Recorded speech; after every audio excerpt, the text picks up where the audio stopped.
There is a new lawsuit claiming a fallen utility pole started the deadly Smokehouse Creek fire on the Texas Panhandle.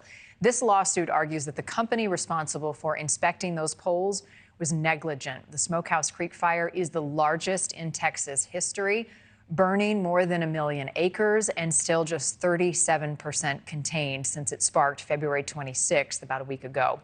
Texas Governor Greg Abbott issued a disaster declaration for 60 counties, and in one of those counties, Melanie McQuiddy called home. That is until her house burned down. She is now suing the utility companies who she says are to blame. And new today, the utility provider Xcel Energy said its facilities appeared to have played a role in the fire.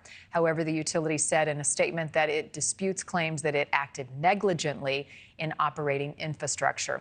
Joining us now is Melanie McQuiddy's attorney, Michael Watts, who is also involved in the lawsuit in that deadly and tragic Lahaina fire on Maui. Thank you, sir, for your time on this. Your client lost her home. How much warning did she have before the flames were on her property?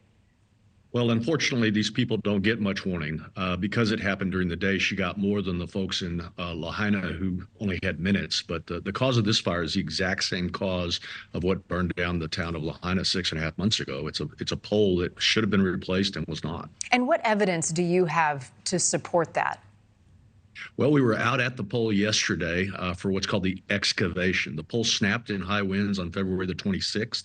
And instead of getting a temporary restraining order against Xcel, they agreed to let us out there. And we were out there when the pole was excavated from the ground. It's clearly rotted out in the middle, and it snapped in high winds. And that evidence is consistent with what we already knew from Google Earth images, from drone footage that we flew. We knew where the fire started. It started along a line of utility lines, and a pole was down. So we have very conclusive evidence as to what exactly happened, when it happened, and how it happened.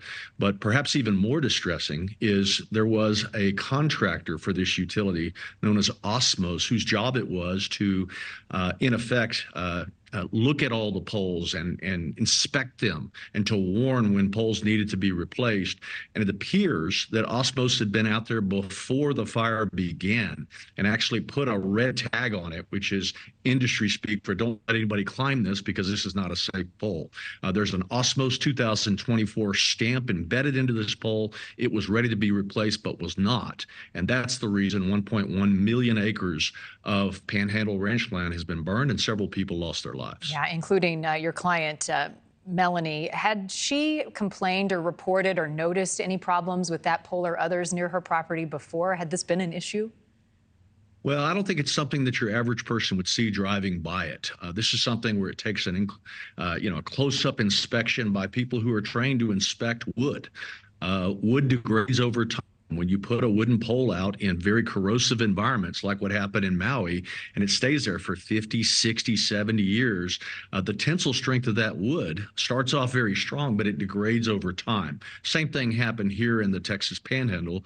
This pole had been out there for too long and was literally rotted out from the inside out, and so it was weak from the standpoint of the ability to resist high winds, and it failed in those high winds. Melanie lost her home. Many others did as well. The loss of land and livestock has been extreme. What types of damages are you seeking and your client seeking in this lawsuit?